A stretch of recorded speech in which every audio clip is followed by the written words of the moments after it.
welcome to another episode of the super awesome Game Review Show. I am Nick Silviano, your host, and well, technically, even though it's been a while since I did my last review, I had another one out, but you know, the file got completely corrupted and the whole thing went to hell, and I accidentally deleted everything that I did before I realized that the video was messed up, so I kind of lost that one.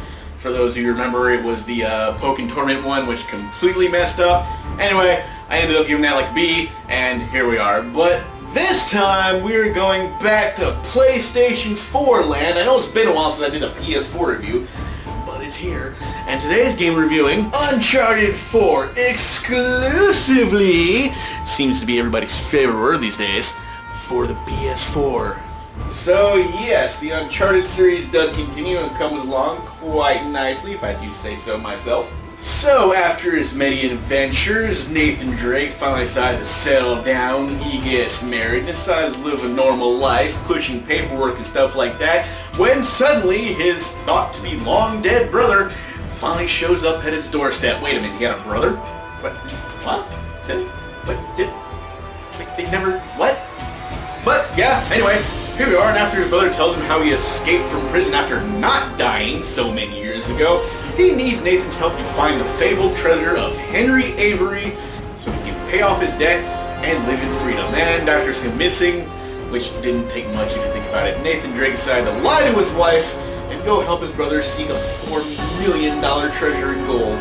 Gameplay for Uncharted 4 is standard fare to the series. The third-person over-the-shoulder perspective in terms of combat and general movement. You get more of an open view when the game calls for you to do one of the many climbing segments in this game. And boy, there are a lot. It seems there was a lot more of it in this game than previous installments. Like, seriously, it was climb this, and then climb that, and then climb this again, and fall off of this, and grab on something else, and continue climbing. That just seemed to happen a lot in this game. I don't know what else to tell you other than you climbed a lot of things. And of course, you know, there's a couple of new things they added, the swing thing, or whatever. You have little ropey swings and stuff like that. He slides and does this and stuff like that. So they do add some things to kind of add to it, but at the same time, it's like, yeah, maybe a little less of this, a little more action in there. I mean, there seemed to be a lot of action, but also at the same time, not as much as in previous games. Action segments are pretty much the same as well, where wild shootouts happen in just about every occasion. While there's somewhat a variety of weapons that you can procure, you really only hold 2 at a time. But that's not really an issue. Play it right, and there will be plenty of ammo for all your shootout needs. So even with all the exploration and stuff like that, this game pretty much is at heart a cover shooter, if you really think about it, for the most part when you're doing the fighting scenes. Like so many other games, you were hiding behind something and then shooting and you're all shooting. It's a whole shootout thing which happens in like all the games. It's pretty interesting. It keeps the action parts of the game going, even if it does get a bit repetitive. But hell, it's kind of hard to find a game these days that doesn't do that.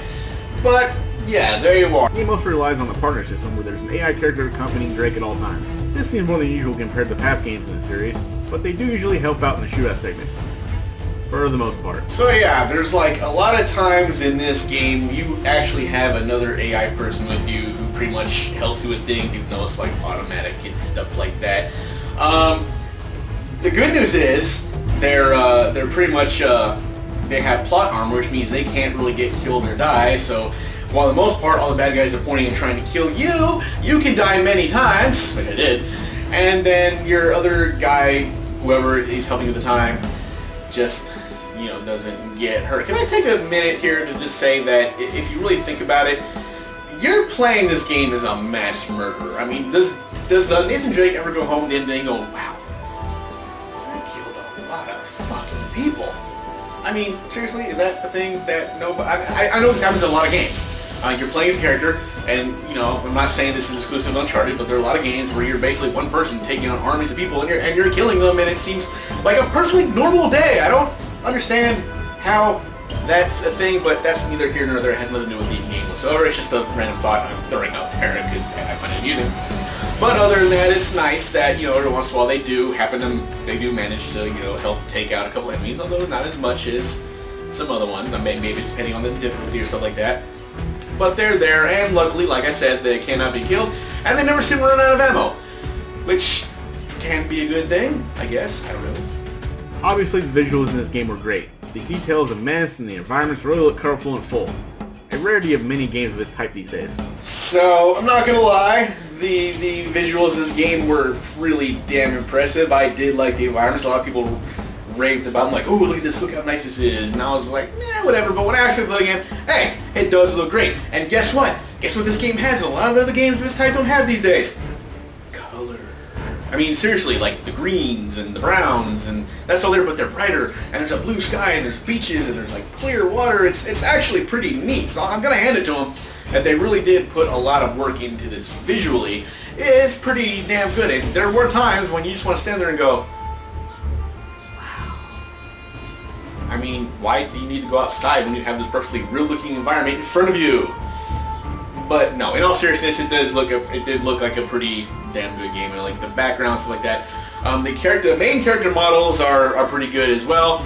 The enemy character models are pretty just flimsy and floppy, but I guess it doesn't matter because they're basically just cannon fodder for you. Like they're there, and there's not as much detail in them as you see in the main characters. But that happens in a lot of games as well. But they're there because you have to kill them. So why do they need to look good?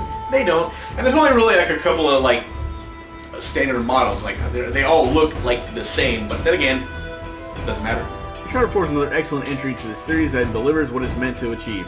It's a great way to, supposedly, finish off the series. And yes, I realize that most of the Uncharted games are all about, or Naughty Dog games in general, I guess, if you really want to think about it, are all really much about story and all like that, like character development and stuff like that. And yeah, but you think at this point that Nathan Drake has pretty much been established as a character. It took 3 games, and he was content and finally happy with his life until this whole thing with the brother comes and he has to go one more time to deal with all this crap that he usually ends up getting in the middle of.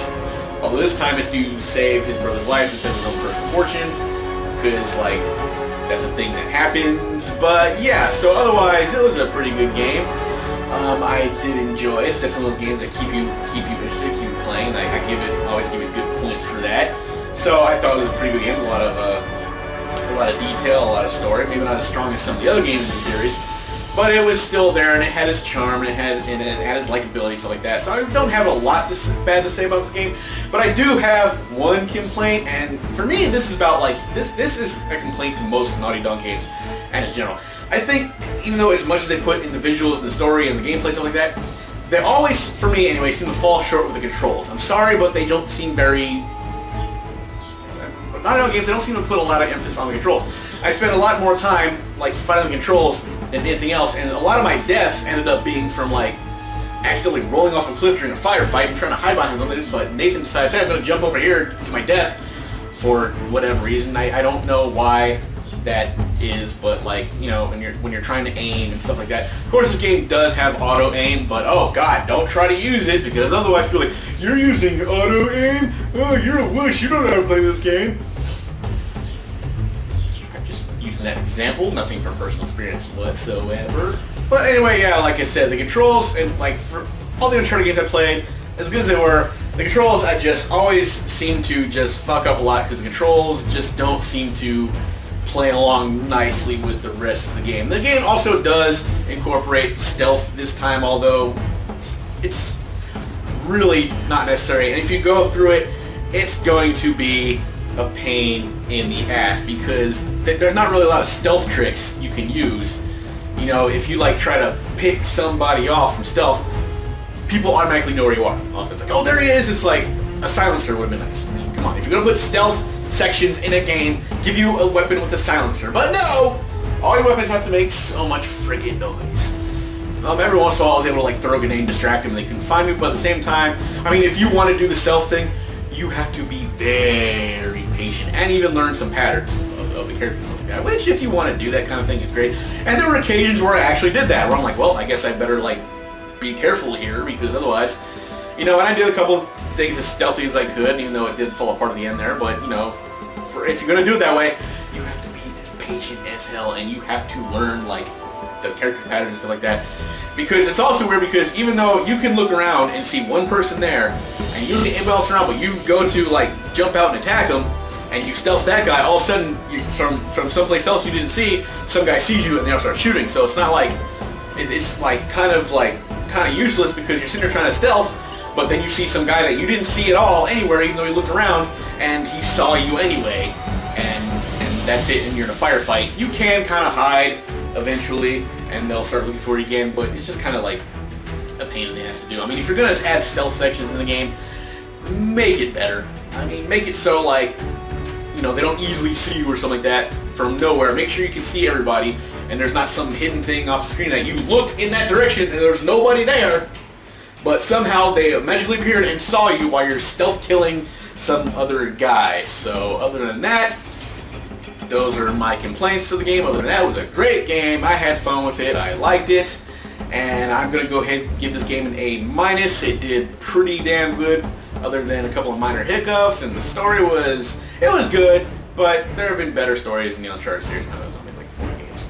And whether or not there will be any more Uncharted games, who knows? It's entirely possible. There's no need to end the franchise. I mean, you're like, well, Nathan Drake...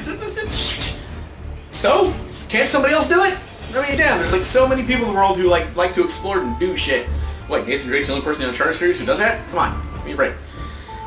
So anyway, we'll see. Maybe they do a future game where his son takes over. Yeah, I know what you're gonna say, but just go with me on this. But you know, where somebody related to him or something like that takes over, and Uncharted continues with 5, 6, 7. I don't know. We'll see. But anyway, like I said, great game. It did pretty good. It said what it meant to do.